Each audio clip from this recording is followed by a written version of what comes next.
De la higuera aprendan la parábola. Cuando ya su rama está tierna y brotan las hojas, saben que el verano está cerca. Así también ustedes, cuando vean todas estas cosas, conozcan que está cerca, a las puertas.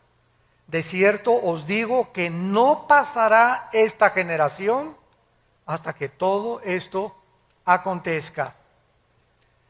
Cristo anteriormente, en el capítulo 24, había enfrentado a los discípulos que estaban inquietos por saber, como nosotros también, como la curiosidad nata del ser humano, cuándo iban a cumplirse las profecías de los últimos tiempos.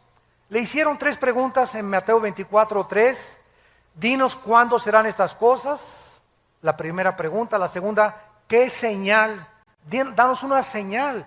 Jesús, bueno, aunque no quieras darnos el día ni la hora, danos una señal. Una señal es algo que apunta hacia algo. Danos una señal, algo que nos pueda decir, pues nos encontramos ya, ¿verdad?, verdaderamente en los últimos tiempos. Y en tercer lugar, danos una señal del fin del mundo. Entonces Jesús comienza a describirles en el capítulo 24 algunos eventos que iban a preceder su segunda venida, muchos de los cuales se han cumplido y se están cumpliendo delante de nuestros ojos. Por ejemplo, el versículo 5 dice: vendrán muchos en mi nombre diciendo, yo soy el Cristo, y a muchos se engañarán. O sea, una de las señales de Jesús es que comenzarían a levantarse falsos mesías. Los más notables han sido Sun Myung Moon, líder de la iglesia, fundador de la iglesia unificada, un coreano que dice que es Cristo; David Koresh, muerto en Waco, Texas; Arifin Mohammed de Malasia; y últimamente Sergei Torop de Rusia, que dice que es Cristo, y la gente está en una colina yendo con él y está fundando él el milenio. Aunque nos riamos y parezca una cosa de, bueno, ¿quién puede creer esto? Acordémonos que 85 millones de alemanes le creyeron a Hitler que él era el Mesías y que iba a establecer el tercer Reich de 1000 años. Así que hay seguidores en la vida para todo. Después Cristo continúa diciendo en el versículo 6 que iban a haber guerras y rumores de guerras. No fue hasta el siglo XX, siempre ha habido guerras, pero no fue hasta el siglo XX que tuvimos las primeras 2 guerras mundiales. Y solamente en la Segunda Guerra Mundial, del 39 al 45, hubo más de 50 millones de personas muertas. El siglo XX puede ser clasificado como el siglo de las guerras, de las pestes, de las hambres, de los terremotos jamás antes vistos. Existen muchas señales de la venida de Cristo, así como las hubo de su primera venida. Pero solamente aquí en el siglo XXI, vean ustedes el terremoto de Chile, 9.2 grados, movió 5 centímetros el eje de la Tierra. El terremoto reciente de Japón, que provoca un tsunami que arrasa con 3 o 4 ciudades de Japón, 5 ciudades de Japón, que produce después fuga de material radiactivo, donde posiblemente se movió 3 centímetros más el eje de la Tierra. Al moverse el eje de la Tierra, ¿qué es lo que pasa? Los huracanes comienzan a tener más fuerza, se sube el nivel del mar, por lo que consecuentemente el huracán jala más agua y es más fuerte el huracán y las fuerzas de los vientos. Estamos viendo ataques terroristas por todos lados, terremotos, estamos viendo pestes, tembló en Washington, tembló en el Capitolio, jamás había temblado ahí. Y todas estas cosas, ¿qué cosas son? Son señales que nos están diciendo el mundo está a punto de extinguirse. Vivimos en un planeta con una enfermedad terminal. Los millones de litros de petróleo en el mar han contaminado la fauna marina. Los millones de incendios que ha habido en el mundo y que siguen actualmente propagándose por todos lados, devastando grandes forestaciones de bosque, están acabando con toda la ecología del mundo. Nuestro aire está contaminado, nuestra comida ya tiene que hacer comida fabricada o inyectada con hormonas o comida orgánica, porque la comida también está contaminada. Estamos en un mundo que hemos destruido y que está a punto de tratar de abortarnos. El mundo está enfermo, como dice Isaías, capítulo 24. Muy bien. Entonces, así como hubo señales de que Cristo iba a venir en la primera venida, Cristo, cuando vino, reprendió a los líderes religiosos, porque aunque no se sabía el día ni la hora, ni nadie lo sabrá tampoco el día y la hora, sí es necesario e importante que nos comencemos a alistar cuando veamos las cosas. Por ejemplo, en Lucas, capítulo 12, versículo 54, Cristo enojado con los fariseos y los líderes y con la gente, les dijo lo siguiente. Lucas 12, 54. Decía también a la multitud: cuando veis la nube que sale del poniente, luego decís, agua viene, y así sucede. Es lógico, ¿verdad? Salimos ahorita a la calle y está todo nublado y aborrascado el cielo. ¿Qué cosa nos muestra? ¿Va a llover? ¿A qué horas? A las 3, no sé. A las 2, a lo mejor en 5 minutos, a lo mejor en 2 horas. Pero el acumulamiento de nubes nos habla de que ya no tarda en caer la lluvia. Cuando sopla el viento del sur, decís, hará calor, y lo hace. Es en lo que se basan los pronósticos del tiempo y de los climas.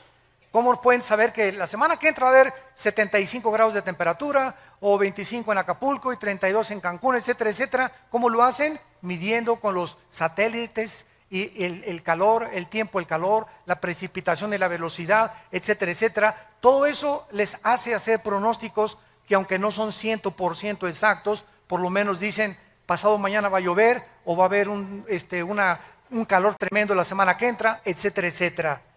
Hipócritas, versículo 56, que saben distinguir el aspecto del cielo y de la tierra, y cómo no distinguen este tiempo.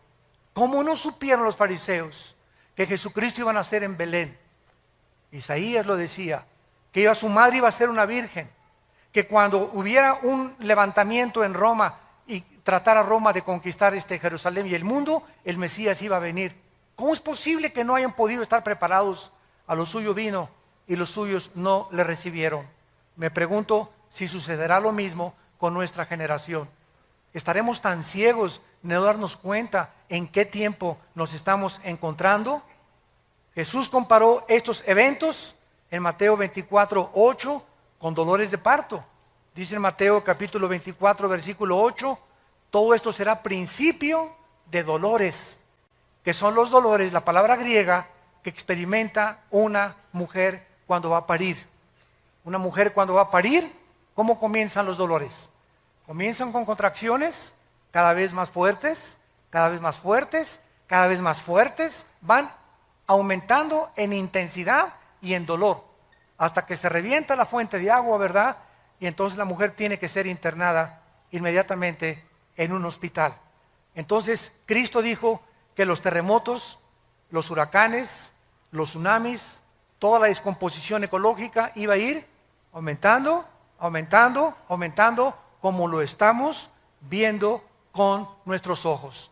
Los terremotos son cada vez más fuertes, producen más daños, los huracanes son cada vez más devastadores, los tsunamis están comenzando a inundar ya grandes cantidades y grandes costas en los continentes del mundo. ¿Y quién puede estar ciego a lo que está pasando en Israel? Lo que va a pasar en 2 o 3 días. Esto es increíble a la luz de la Biblia. Muy bien, vamos a ver ahora que la Biblia nos revela que los cristianos sí podemos conocer los tiempos acerca de la segunda venida de Cristo. Veamos esto en Primera de Tesalonicenses, capítulo 5, versículos del 1 al 5. Primera de Tesalonicenses, capítulo 5, los primeros 5 versículos. Y dice el apóstol Pablo, acerca de los cronos, se tradujo tiempos, o sea, el tiempo cronológico. Y acerca de las ocasiones, ponlo en tu Biblia ahí, kairos, o sea, tiempos específicos. Una cosa es cronológicos, otra cosa es específicos. O sea, acerca de la cronología de los tiempos y el tiempo específico de algún evento, no tiene necesidad, hermanos, de que yo les escriba. Porque vosotros sabéis perfectamente. Debemos los cristianos tener este conocimiento. Que el día del Señor vendrá como ladrón.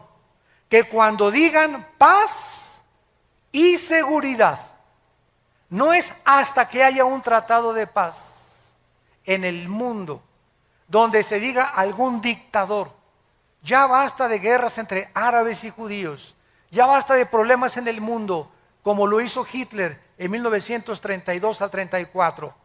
Alemania estaba azotada por el comunismo, se formó el Partido Nacional Socialista, no había trabajo, el orgullo alemán estaba hasta los suelos después de que perdieron la Primera Guerra Mundial, era una población, un grupo humillado ante el mundo, y llega una voz del Führer, de Hitler: yo saco a Alemania, comienza a darle el empleo a todos, fabrica, producen la Porsche, se produce el carro Volkswagen, que Hitler dijo: le voy a dar un premio al mejor diseñador de autos que me haga un carro para el pueblo. La palabra Volks significa pueblo en alemán, Wagen en alemán significa pueblo. Entonces Volkswagen significa el carro del pueblo.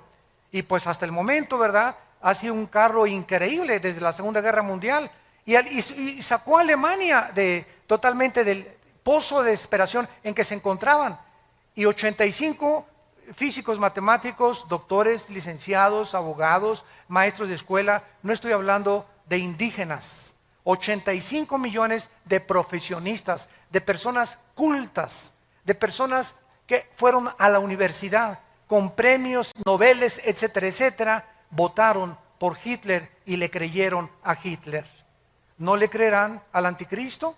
Cuando el anticristo va a hacer señales sobrenaturales, lo van a tomar como un extraterrestre al anticristo, va a hacer llover fuego del cielo, va a hacer que su imagen aparezca de repente por todos lados, van a creer que realmente los extraterrestres ya aterrizaron en la tierra y van a traer la época del acuario que el diablo ha promovido en el mundo desde hace muchos años. Entonces dice el apóstol Pablo, versículo 3, cuando digan paz y seguridad, vendrá destrucción repentina como los dolores a la mujer encinta y no escaparán. Escuchen con atención lo que dice Pablo. Mas vosotros, hermanos, o sea, todos nosotros los cristianos, no estamos en tinieblas para que aquel día nos sorprenda como ladrón. Dios no quiere que nosotros seamos sorprendidos de repente y voltees y tu esposa desapareció y tus hijos desaparecieron y millones de bebés en los hospitales recién nacidos desaparecieron y pilotos con aviones se van a estrellar en el mar porque el piloto desapareció. Choferes van a congestionar las carreteras internacionales porque desaparecieron de repente manejando. Va a haber un caos y una confusión en el mundo entero de la desaparición de millones de personas. Tú vas a ser de aquellos que vas a decir: ¿qué pasó? ¿Dónde está mi vieja? ¿Dónde está mi viejo? ¿Dónde están mis hijos? No, ¿verdad? Dios no quiere que nosotros seamos como ladrón. Vendrá a los incrédulos, pero no a nosotros. Métete eso en tu cabecita. Ustedes no están en tinieblas para que aquel día los sorprenda como ladrón, porque ustedes son hijos de la luz. Somos hijos del día. Dios quiere que tengamos luz, que sepamos en qué tiempo nos encontramos. No somos de la noche ni las tinieblas, por tanto no durmamos como los demás, sino velemos y seamos sobrios. Es tiempo de que sepas que para esta hora has nacido. Es tiempo de los guerreros de Dios. Es tiempo de tomar la bandera de la verdad y decir: ¿de qué camiseta te pones? ¿De Chivas o América? Imagínate una persona que llega al estadio con la camiseta Chivas aquí y América abajo. Oye, por favor, no, yo soy de los dos. Nadie puede ser así. ¿Eres o no eres de uno o del otro? Báñate. O imagínese Barcelona y Real Madrid, ¿no? Por favor. Cristiano y mundial. No puedes. Es tiempo que nosotros decidamos verdaderamente que para esta hora hemos nacido, para levantar la bandera de la verdad, para predicar a Cristo, para seguirlo, para velar, para guardar nuestros corazones, a nuestros amigos, ganarlos para Cristo, hablarles de Cristo. ¿Por qué? Porque en cualquier momento podemos desaparecer, en cualquier momento puede venir Cristo por nosotros.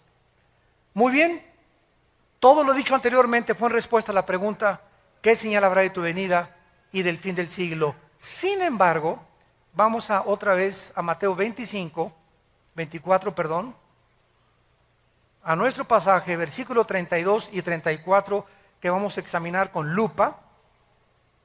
Sin embargo, la señal más importante, síganme con mucho cuidado, más que los terremotos, más que las pestes, más que las hambres, más que cualquier otra cosa, la señal más importante, el termómetro de Dios se encuentra en la nación de Israel. Israel es el termómetro de Dios. Dios escogió un puntito insignificante en el Medio Oriente, comparado con las 22 multimillonarias naciones árabes que rodean a Israel. Un puntito insignificante. Los judíos no son mejores que los mexicanos, ni que los árabes, ni que los palestinos, ni que los rusos. Dios en su soberanía escogió solamente un punto geográfico para que ahí se centraran las principales profecías de la historia. Para que de ese punto geográfico saliera la Biblia. Para que de ese puntito geográfico naciera el Mesías, el Hijo de Dios. Y si hubiera escogido México, los ingleses hubieran dicho, ¿y por qué no nosotros? Y si hubieran escogido a Francia, ¿y por qué no los alemanes? La cuestión es que a Dios le dio la gana, no te iba a preguntar a ti ni a mí, a escoger un punto geográfico y una nación, y Él escogió Israel. ¿Y quién va a contradecir a Dios? ¿Por qué escogiste a Israel?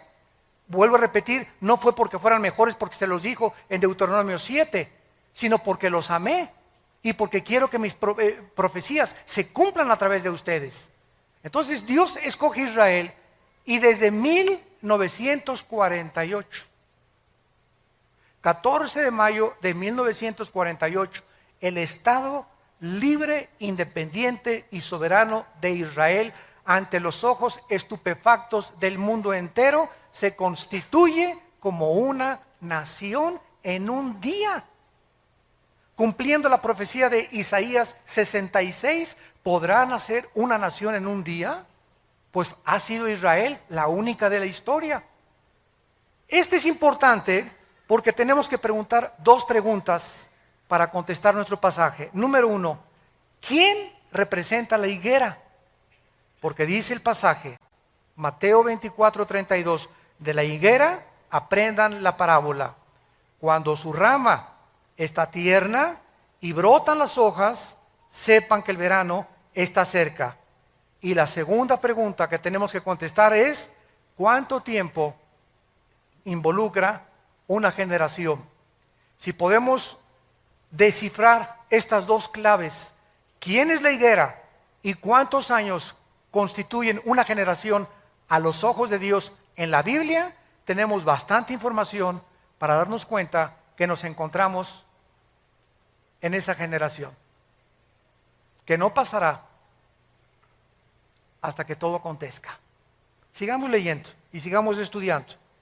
Vamos a ver en primer lugar en Oseas, en el Antiguo Testamento, que en el Antiguo Testamento la nación de Israel representa o está representada por dos árboles.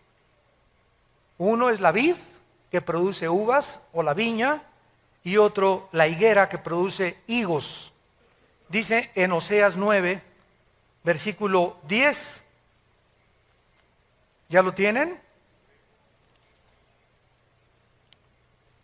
Como uvas en el desierto, hallé a Israel, como la fruta temprana de la higuera. En su principio vi a vuestros padres. Aquí Cristo compara con dos árboles a Israel, con la vid y con la higuera. Pero es interesante, ¿verdad?, que la higuera es la última planta del año en florecer. Hay 3 árboles en la Biblia. El olivo, que representa las bendiciones. Dice en Romanos 11 que fuimos injertados en el olivo. Nosotros somos el olivo silvestre, el olivo original es de Israel. El olivo representa las bendiciones que vienen con el Espíritu Santo. La vid representa el sistema religioso, la viña. Isaías 5, planté una vid y vine a buscar fruto y no la encontré. Y esta misma parábola de Isaías 5, representando la vid, Cristo dice cuando vio la higuera, la maldijo. Que era una profecía más adelante de que Israel atraería la maldición sobre sus vidas por haber rechazado al Mesías. Y en tercer lugar, la higuera representa la resurrección nacional de Israel. Entonces tenemos el olivo, tenemos la vid y tenemos la higuera. Pero cuando Cristo de los 3 árboles escoge la higuera para decirnos cuando reverdezca, cuando resucite, cuando otra vez ante los ojos del mundo Israel vuelva a levantarse después de más de 2000 años de que no tenían patria, gobierno ni sistema religioso, sepan que se acerca el verano. Quiero decirles con más exactitud que esta generación no pasará hasta que se cumplan todas estas cosas. Vemos también en Lucas capítulo 13 acerca de la higuera que Cristo nos está describiendo. Dice Lucas 13, versículo del 6 al 9. Dijo también esta parábola: tenía un hombre una higuera plantada en su viña y vino a buscar fruto en ella y no lo halló. Y dijo al viñador: he aquí hace 3 años que vengo a buscar fruto en esta higuera y no lo halló. Córtala. ¿Para qué inutiliza también la tierra? Él entonces respondiendo les dijo: Señor, déjala todavía este año hasta que yo cabe alrededor de ella y la abone, y si diere fruto bien, y si no la cortarás después. ¿A quién se refería? A Israel. Vino Cristo al mundo y no a lo suyo vino. ¿Quiénes eran los suyos? Los judíos. Cristo vino a los judíos y después pasó a los gentiles el evangelio, pero el evangelio vino a predicarse primero a los de su pueblo, a los judíos, porque de ahí iban a ser el Mesías, de ahí nació. Entonces Cristo no encontró fruto y lo compara con un árbol, por eso se llama parábola, porque es una verdad espiritual ilustrada con una verdad o con la ecología o con los árboles, los pájaros, las plantas. Cristo ilustra todo lo que está aquí terrenalmente con las cosas del cielo para que las entendamos. Vemos pues aquí otra vez que la higuera representa a la nación de Israel. Ahora, el hecho de que Cristo tenía en su mente a Israel se confirma aquí mismo en este capítulo, versículo 34 y 35. Y Cristo grita: Jerusalén, Jerusalén, versículo 34, que matas a los profetas, apedreas a los que te son enviados. ¿Cuántas veces quise juntar a tus hijos como la gallina a sus polluelos debajo de sus alas y no quisiste? Vean ustedes la maldición. He aquí vuestra casa os queda desierta, y os digo que no me verán hasta que llegue el tiempo en que digan: Baruch Hashem Adonai Elohim, bendito sea el que viene en el nombre del Señor. ¿Va a decir lo mismo? Esto lo dijo como una nación, Dios lo va a decir como contigo. Voy a ver ahorita, Pancho tiene ya 5 años de cristiano, me voy a ir a asomar a su casa, a ver si lee la Biblia, a ver si ora, a ver si en su escuela está hablando de Cristo, a ver qué películas ve. Voy a buscar fruto en la vida de Pancho. Voy a buscar fruto en la familia Díaz, a ver cómo está esa familia. Dios nos examina y Dios busca fruto en nuestras vidas. No nos engañemos de que seamos cristianos si no estamos produciendo fruto. Aunque seas hijo de pastor, aunque tu mamá sea la monja de Zacanicapatlán, aunque tu tía sea obispo, aunque hayas nacido en un hogar cristiano, eso no garantiza que seas cristiano. A lo mejor eres religioso, pero tú no tienes una relación con Cristo personal. Entonces Cristo viene a buscar fruto en nuestras vidas. Cuando Él venga, los cristianos que estén con fruto serán cortados y llevados con Él. Pero los que no produjeron fruto, Él lo está profetizando. Vine a buscar fruto y no lo encontré. Este es un mensaje de Israel que hizo Cristo. ¿Terminó con Israel hace 2000 años? No, dijo, me voy a esperar a ver si da fruto. Entonces la iglesia vino a tomar todo el lugar en estos 2000 años y ahorita no hay judío, ni gentil, ni griego, ni italiano, ni inglés. Sin embargo, la Biblia nos dice que Dios no ha terminado con Israel. Romanos 9, 10 y 11. No ha terminado con Israel. Una cosa es la salvación individual, otra cosa son las profecías nacionales. Israel se va a convertir en el trono de Dios. La nueva Jerusalén va a descender sobre la tierra de Israel.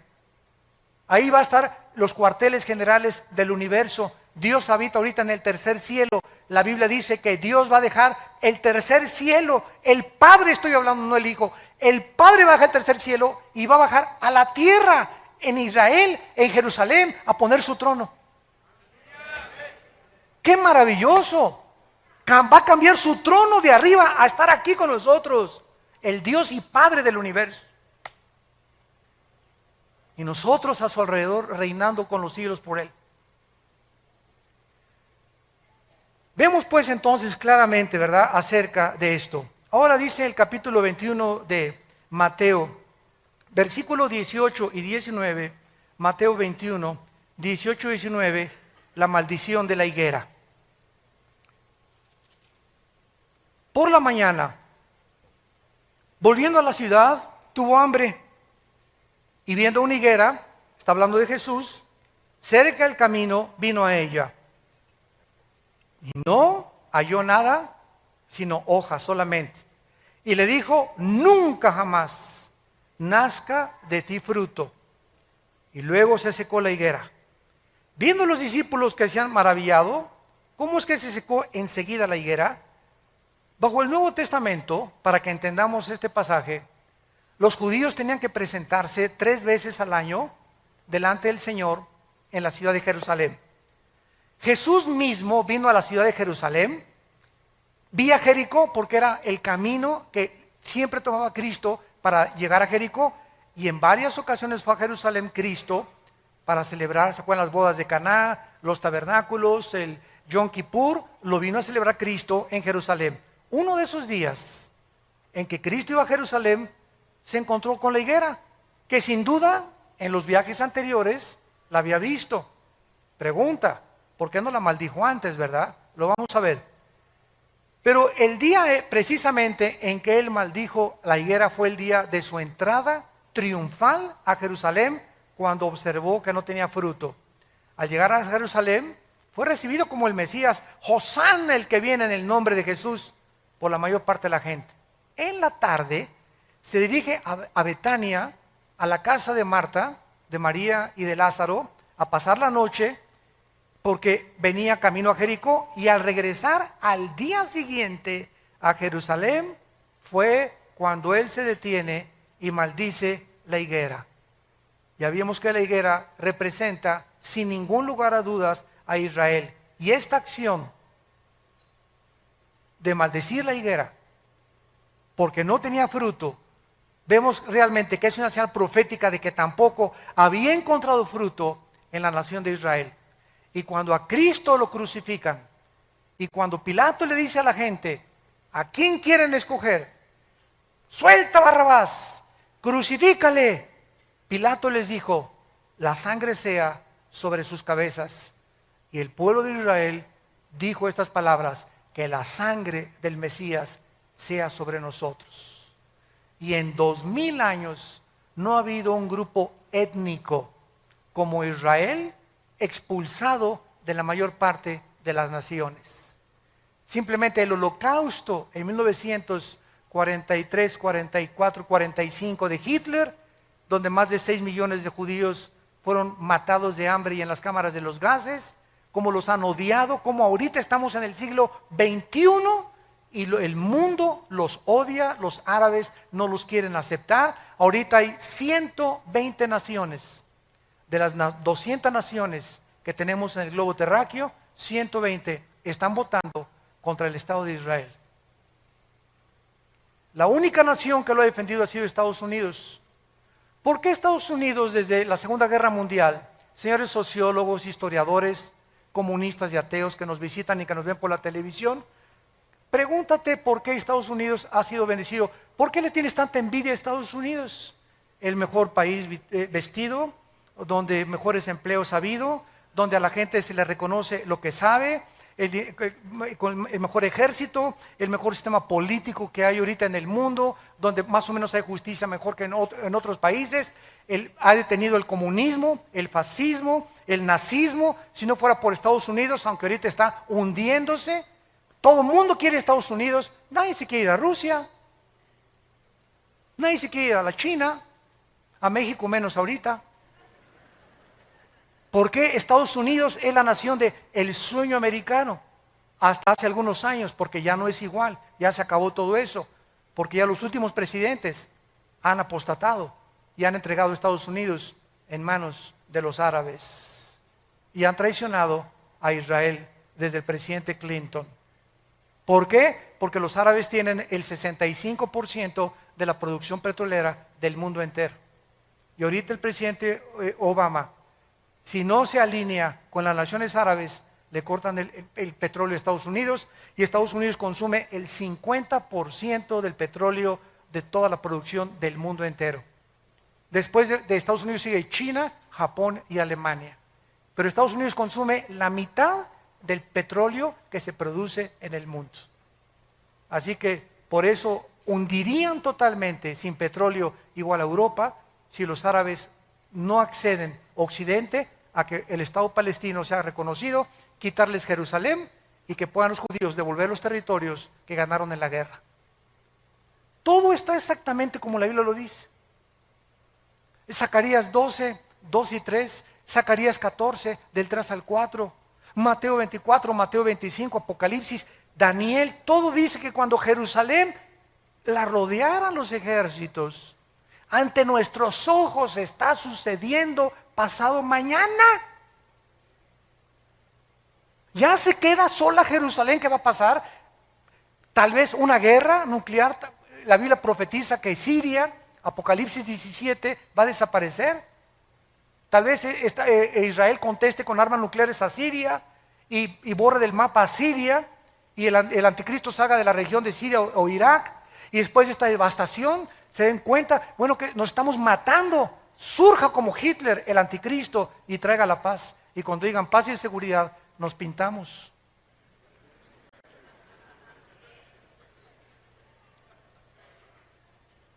Todo está sucediendo exactamente como la Biblia lo determinó. Dios, yo soy Dios, Isaías 44, que pongo en orden desde el principio lo que ha de acontecer.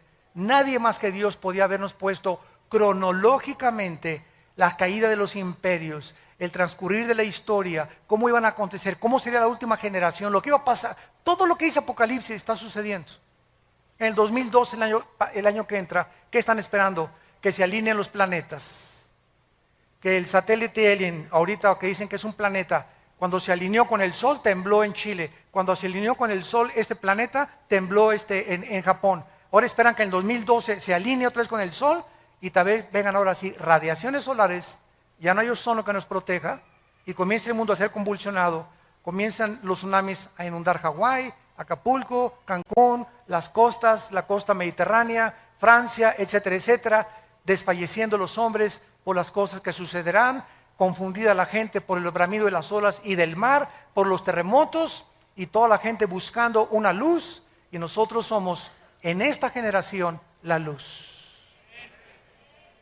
¿Estás tú brillando en tu casa, en tu familia? ¿Estás tú brillando en tu trabajo con tus amigos? ¿O sigues con el triunfo del amor? ¿Sigues viendo a Lady Gaga? ¿Por eso estás tan enchamucado como estás? ¿En qué mundo? Es que es el tiempo de nosotros. Hay un solo versículo en el Nuevo Testamento de David. Un solo versículo de David en Hechos. ¿Saben lo que dice la Biblia de David? El Espíritu Santo, ¿cómo resumió la vida de David? Dicen Hechos, y David sirvió a su generación. Es todo lo que se dice de David.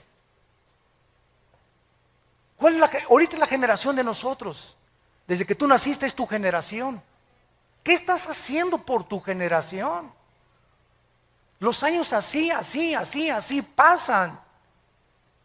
Y no te has decidido todavía a hablar de Jesús, a entregar tus bienes a Jesús, a seguir a Jesucristo, a hablar de Cristo, a santificar tu vida, a limpiar tu vida sexualmente. Esta maldición la hizo Cristo saliendo de la casa de Marta y de Lázaro y yendo más adelante. Con todos los antecedentes podemos ver claramente, ¿verdad?, que las señales que Jesús dio durante todo su sermón, el Monte de los Olivos, era para que aprendieran claramente que Israel estaba a punto de ser destruida.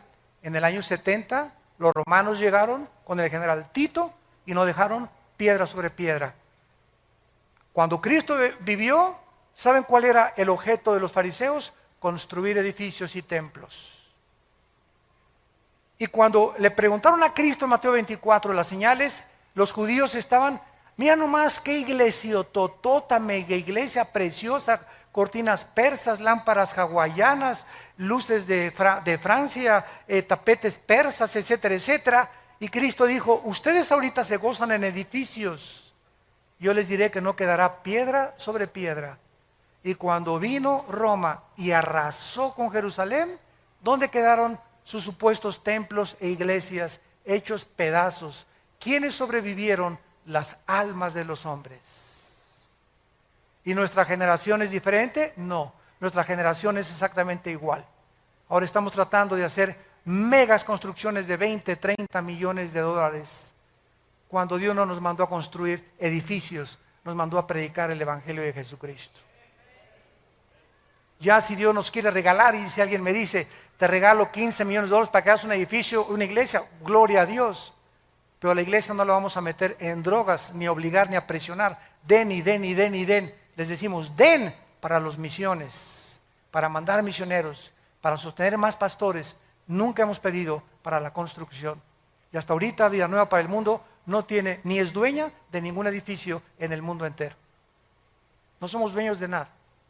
Y así hemos sobrevivido y estamos en más de 70 naciones, sosteniendo a más de 15 misioneros y pastores en el mundo.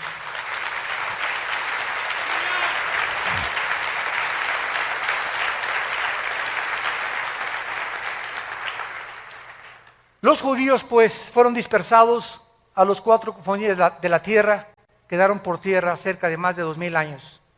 Además la maldición se aplicó a la tierra, porque cuando regresaron en el 48 los judíos, era un desierto Israel, era un desierto. Los palestinos dicen que era tierra de ellos. Esto es la mentira más grande del mundo. Durante 3000 años Israel estuvo en Israel. Claro que había árabes cuando regresaron ellos, pero era un desierto Israel. No había un solo árbol, porque la maldición cayó sobre la nación y sobre la tierra. ¿Se acuerdan del Antiguo Testamento? El pecado hacía que Dios detuviera las lluvias y maldijera la tierra. Isaías 24, del 3 al 4, porque faltaste a mis mandamientos, la maldición te alcanzó. Entonces Israel, en 4 años, del 48 al 52, planta 6 millones de árboles, para que se cumpla Amós 9, del 12 al 3. Los plantaré sobre su tierra, plantarán viñas y verán el fruto de ellas. Esto es además no solamente contra la tierra, porque hasta el siglo XX los judíos regresan a su tierra en 1948, y del 48 a nuestros días comienza a llover en Israel.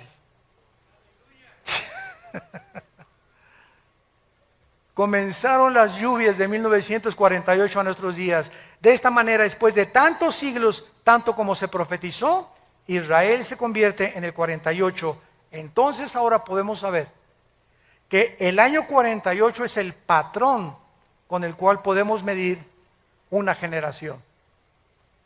Ahora, ¿cuánto es una generación? ¿50 años? ¿60? ¿70? ¿U 80 años? Vamos a meternos a ver ahora algo más acerca del florecimiento de Israel. Muy bien.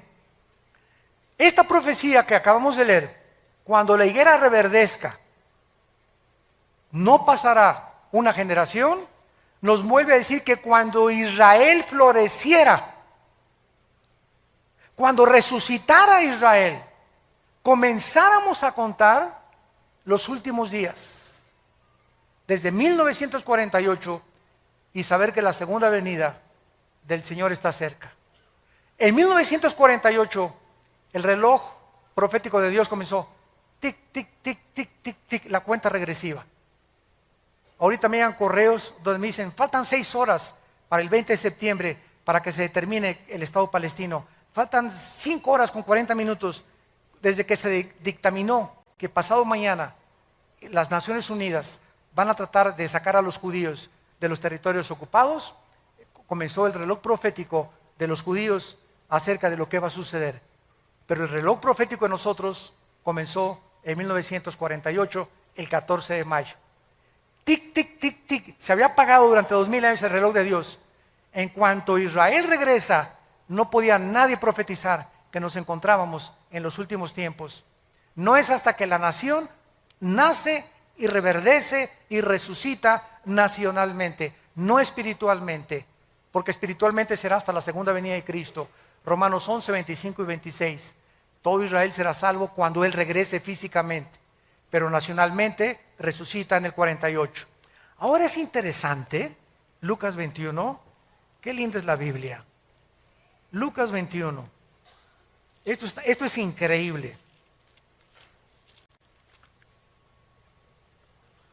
Lucas 21, vean qué cosa más maravillosa. ¿A quién le gusta estudiar la Biblia? Más les vale. Lucas 21, 29 al 32. Vean esto. Lucas 21, 29 al 32. También les dijo una parábola. Vean ustedes cómo comparando los evangelios, la Biblia es la suma de tu palabra es verdad, comparando versículo con versículo, texto con texto, podemos trazar una doctrina sana. También les digo una parábola, mirad la higuera y en Mateo no dijo eso, ¿verdad? En Mateo dijo cuando veáis la higuera que reverdezca, ¿se acuerdan? Pero no agregó y todos los árboles. Pero Lucas escribe que dijo Cristo además, cuando vean la higuera y todos los árboles, cuando ya brotan, viéndolo saben por ustedes mismos que el verano está cerca. Así también ustedes cuando sucedan estas cosas, sabed que el reino está cerca. De cierto les digo, no pasará esta generación hasta que todo esto acontezca. No podemos dejar de notar, ni de estudiar en la declaración de estas profecías que Jesús menciona también, juntamente con el renacimiento de Israel, que los árboles. Tenemos ya otra pieza del rompecabezas. Los árboles, tenemos que saber qué significan o representan los árboles, porque lo que no dice Mateo, lo dice Lucas. En la misma Biblia vamos a encontrar esta interpretación. Si Israel representa la higuera, entonces debemos esperar que los árboles representen naciones. ¿No es verdad?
Busquemos esta verdad. Jueces, capítulo 9 en el Antiguo Testamento.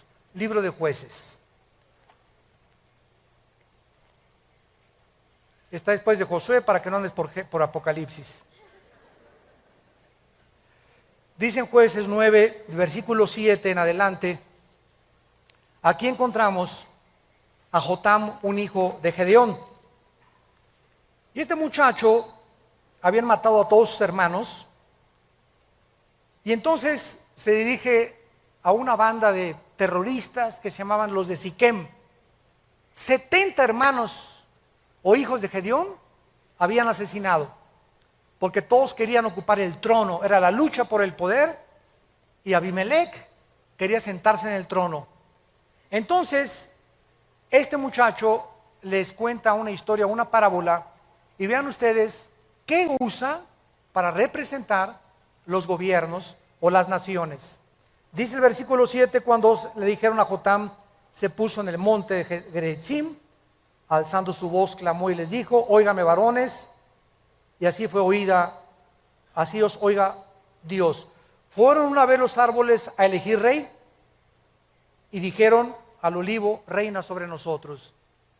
Aquí se usa a los árboles como personas para nombrar a un rey, y el olivo representa un árbol que querían poner como un gobernante. El olivo dijo: no puedo dejarme aceite. Versículo 10, le dijeron a la higuera: anda, tú reina sobre nosotros. La higuera respondió: he de dejar mi dulzura y mi buen fruto para ir a ser grande sobre los árboles. Versículo 12, y los fueron con la vid: reina con nosotros. Total que fueron con 3 árboles: la higuera, la vid y el olivo. Los 3 árboles que representan a la nación de Israel. Vemos pues que los árboles representan en Daniel 4 también. Nabucodonosor se le compara con un árbol que va a crecer y que es cortado y que no va a dejar de dar fruto. Con estos ejemplos podemos ver algo extraordinario a la luz de la historia que nos puede ya comprobar realmente qué significan los árboles. Una vez que vemos que los árboles representan personas, gobernantes o naciones, ¿a qué naciones? Si los árboles se representan naciones, ¿a qué naciones se refería Jesús que iban a reverdecer juntamente con Israel? Qué asombroso es esto. Las naciones cercanas a Israel iban a florecer cuando Israel floreciera. De manera asombrosa descubrimos que las naciones que tienen su frontera con Israel se independizaron exactamente dentro de los 5 años del renacimiento de Israel. El Líbano, Jordania, Siria y Egipto obtuvieron su independencia entre 1943 y el 52.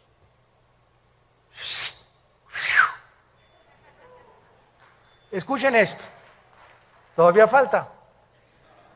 Líbano, después de la Primera Guerra Mundial, Francia obtuvo el mandato de Siria, que era la antigua porción del Imperio Otomano o de los persas. Francia superó la región del Líbano en 1920 y en el 43 Líbano florece como nación independiente.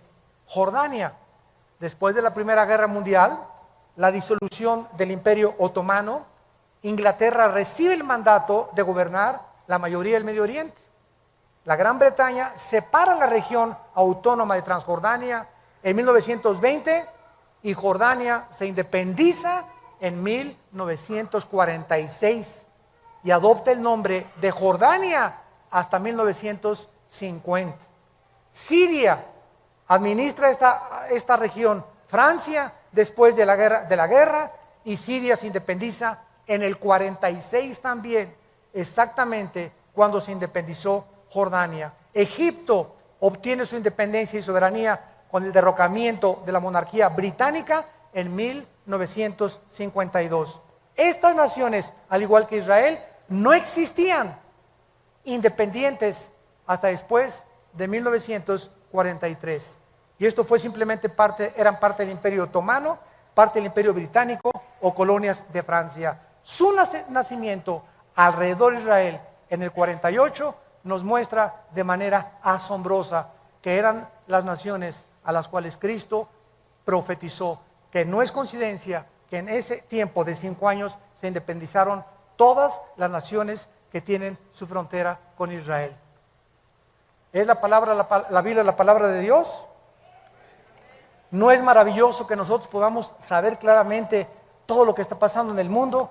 Y terminamos con la generación. La ayer es Israel, las naciones, las que tienen su frontera con Israel, que se independizaron. Ahora tratemos de ver cuánto es una generación a la luz de la Biblia. La palabra generación, dor, en el hebreo, se tradujo al griego genea, de donde viene la palabra genealogía, de donde viene la palabra genes. Nuestros genes también vienen de ahí. Y esta palabra significa una época o una generación de personas o un periodo particular de vida desde el nacimiento hasta que morimos. Vean ustedes el Salmo 78, versículo 8.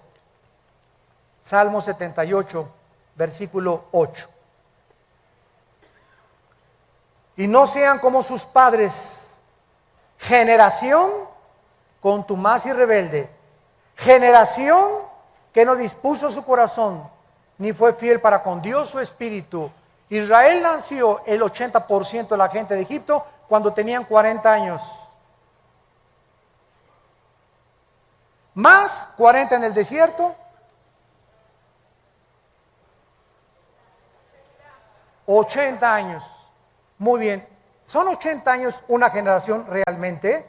Bueno, vamos a ver que si representa a un grupo de gente que nace y muere dentro del mismo periodo de tiempo, se le llama una generación. Salmo 90, versículo 10, nos saca de dudas. Los días de nuestra edad son 70 años. En los más robustos, los que no comen papitas ni Coca-Cola, y van a llegar a los 80 años con toda su fortaleza, es molestia y trabajo. Escuchen esto, amados hermanos santos de Dios. De acuerdo al libro de Hechos Mundiales de la CIA, World Fact Book, mayo del 2010, el promedio más largo de vida de los seres humanos en el 2009 fue de 84 años en Macao. 84 años fue el promedio más elevado de vida en el 2010. Suiza ocupó el 10º lugar con 80 años de edad. Israel el 12º lugar con 80 años, punto 73. Estados Unidos el 49º lugar con 78 años de edad. Guatemala el 143º con 70 años de edad. La mayor parte de los seres humanos, o sea, de acuerdo a estas estadísticas, el 82.5% vive en un promedio de 60 años. ¿No pasas del sesentón? El 82% de la humanidad no va a pasar de los 60. ¡Qué increíble es esto! Y solo un 9.8% de toda la humanidad alcanza los 80 años de edad. Mi mamá ya la hizo porque tiene 86. Billy Graham tiene casi 96 años ya de edad. Mateo nos provee la clave claramente, ¿verdad? De lo que vive una persona exactamente, son 80 años de acuerdo a la Biblia, en los más robustos. Ahora, 1948 más 80, 2028. ¿Ok? Si es que sé algo de sumar. Si el 2028 más o menos, sin que sepamos el día y la hora, fuera la segunda venida de Cristo, tendríamos que restarle 7 años de la tribulación, ¿no? ¿Cuánto nos da? 2021. O sea, estamos en el 2011. ¿Cuántos años nos quedan?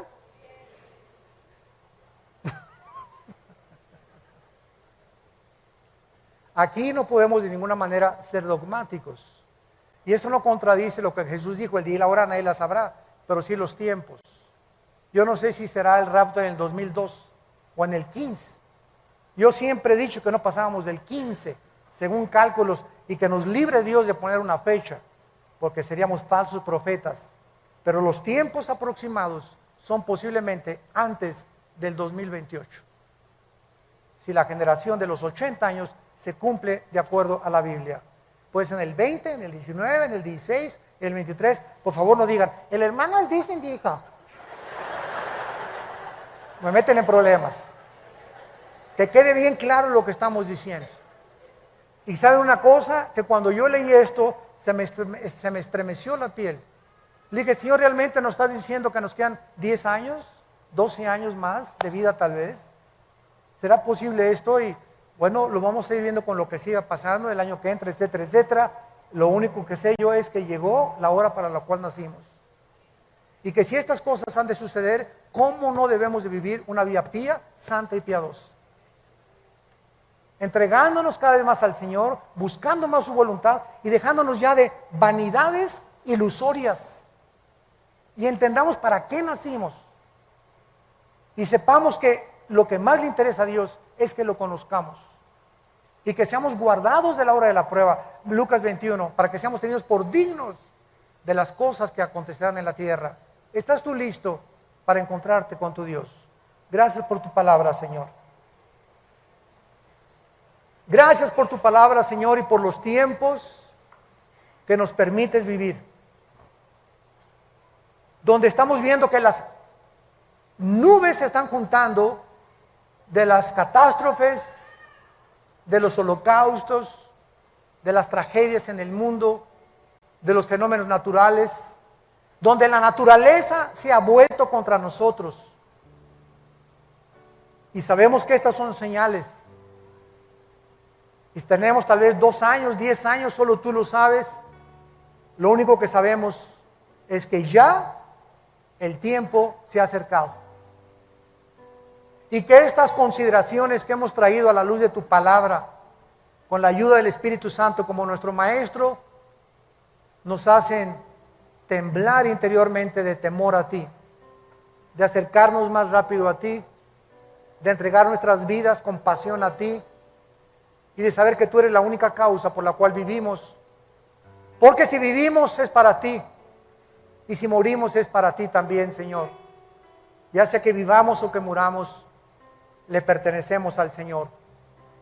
Muchos de ustedes que nos ven por la televisión y que están aquí presentes, yo los invito a que vengan a la cruz en este momento. Vengan a la cruz. Ven a hacer la paz con Dios. Prepárate para encontrarte con tu Dios. Si Cristo no viene en 20 o 30 años, el día de tu muerte, lo vas a enfrentar. Y será el día de tu juicio, donde no tendrás otra oportunidad, como la tienes en esta tarde, de arrepentirte de tus pecados y de entender que no eres un animal. Somos personas inteligentes, agentes morales, responsables de las decisiones que tomamos, cuyas consecuencias son para bien o para mal siempre. Cada decisión que tomamos tiene consecuencias, para bien o para mal. Y tú y yo somos responsables delante de Dios, nadie más que nosotros, de las decisiones que tomamos. Ven a Cristo, toma esta decisión en tu corazón hoy, y ahí desde tu lugar dile: Señor mío y Dios mío, he oído tu voz profética a través de la Biblia y me arrepiento de mis pecados. No quiero que me sorprenda como un ladrón de repente y desprevenido tu venida. Quiero estar preparado, Señor. No quiero perderme galardones. No quiero ser avergonzado delante de tus ojos cuando tú vengas por mí. Te pido que entres a mi corazón. Te recibo porque creo que en la cruz pagaste con tu sangre por mis pecados, que a los 3 días resucitaste de los muertos y que vienes pronto por mi vida para reinar contigo eternamente.